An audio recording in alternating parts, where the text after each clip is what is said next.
Come on out, big boy.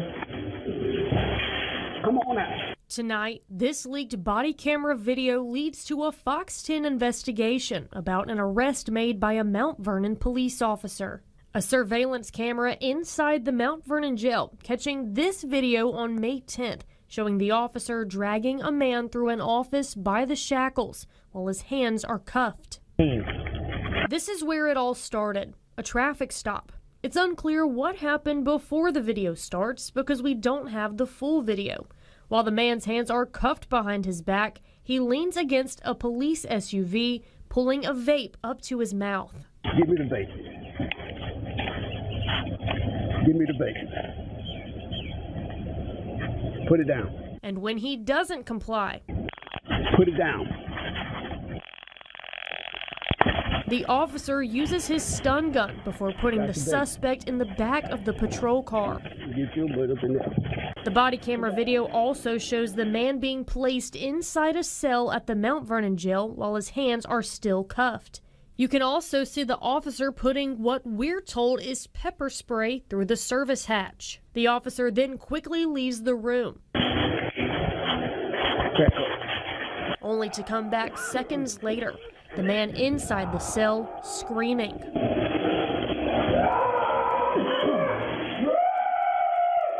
And when the officer walks in to get him, his head is inside the toilet, possibly trying to get the pepper spray out of his eyes. The officer then leads the man to a bench, putting shackles around his ankles, taking him back to the cell.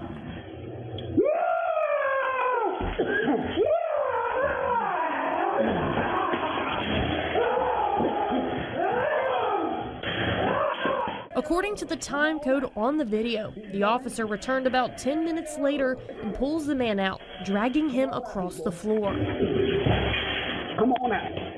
Come on. Move out the way. This video from a surveillance camera inside the jail shows a different angle of that happening. The police chief now talking about what happened. I'm here to make sure that this does not happen again. Chief Petway tells me this behavior from an officer is unacceptable and violates their policy. Use of force policy, one with the taser. You cannot use a taser as a punitive measure. You can't do that. You can't use a taser against a person that is handcuffed. You can't do that. As far as the pepper spray is concerned, you can use pepper spray on a subject that is actively resisting arrest. He was already in custody. Petway says as soon as he was made aware of the officer's actions on May 10th of this year, he put together a report. He says everything he does has to be approved by the town's mayor. But once he sent in the evidence of the policy violations, he says the mayor's response wasn't what he expected. I heard back from the mayor,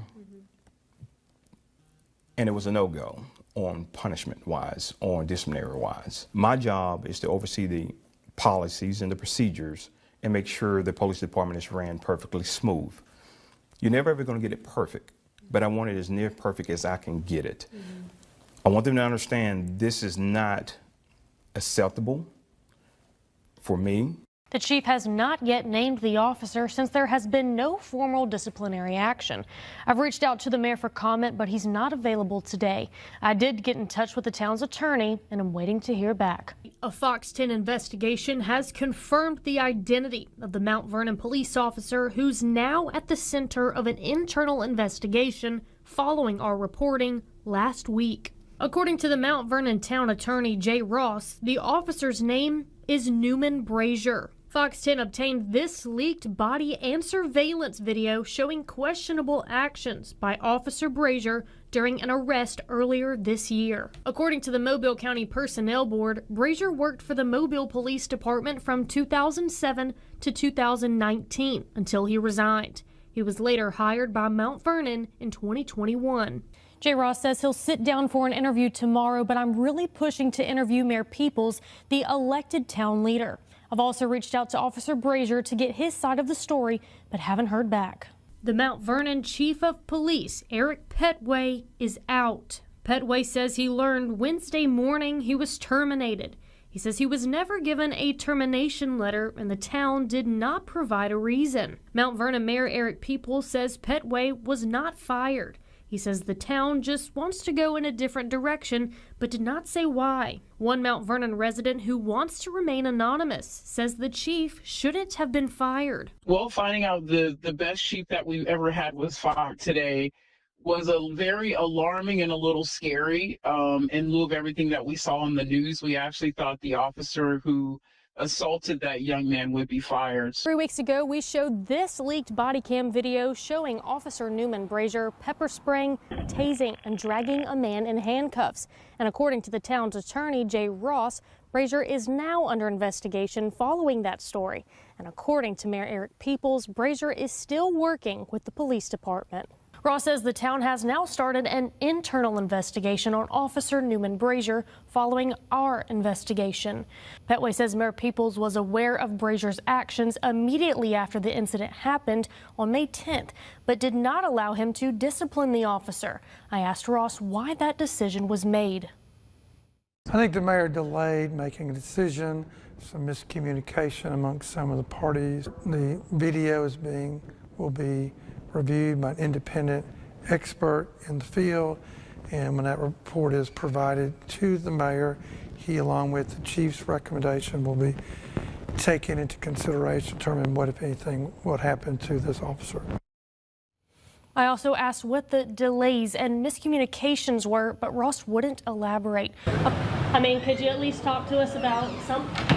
Closed doors and no comments tonight from the elected leader of the town of Mount Vernon. Mayor Eric Peoples still refusing to answer our questions nearly a month after a FOX10 investigation showed leaked body camera video of a controversial arrest. Officer Newman Brazier pepper spraying, tasing, and dragging a handcuffed man on May 10th of this year.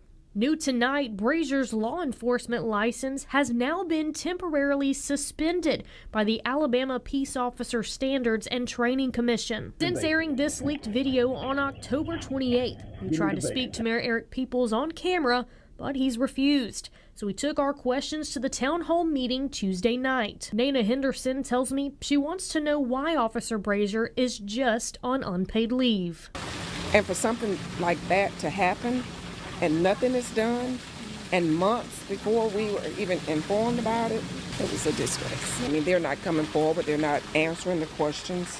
As you saw today, it was the attorney now saying he's not letting them speak, and they're refusing to speak. This court document that was filed recently lays out what happened on May 10th between Brazier and the man he arrested. It claims Brazier's uses of force were punitive and malicious, and the attorneys for the plaintiff wants the fate of this case to be decided by a jury. Tonight, a now former Mount Vernon police officer at the center of a controversial arrest is involved in a federal civil lawsuit. This comes after a FOX10 investigation uncovered this leaked body camera and surveillance video from May 10th, showing Officer Newman Brazier dragging, tasing, and pepper spraying a handcuffed man. Come on out, big boy. The attorneys for the man who was arrested have filed this civil complaint in federal court. The court document focuses on the incident in May and claims Brazier's uses of force were punitive, malicious, and objectively unreasonable. The lawsuit says the plaintiff was not actively resisting and posed no threat, something former Chief Eric Petway agreed with when I talked to him in October. The document also says because of Brazier's actions, the man suffered physical pain, injuries, emotional distress, and other damages. And tonight, about 2 months after our investigation, the town's attorney, Jay Ross, tells me Brazier has been fired from the Mount Vernon Police Department after an internal investigation concluded his actions during this arrest were inappropriate. Brazier's law enforcement license was suspended by the Alabama Peace Officer Standards and Training Commission after our report aired. He was also put on unpaid leave from the department. Ross also tells me multiple officers have quit the force recently, putting the total number of officers with the department at 4. I reached out to Brazier and he tells me when he's able to comment, he'll reach back out.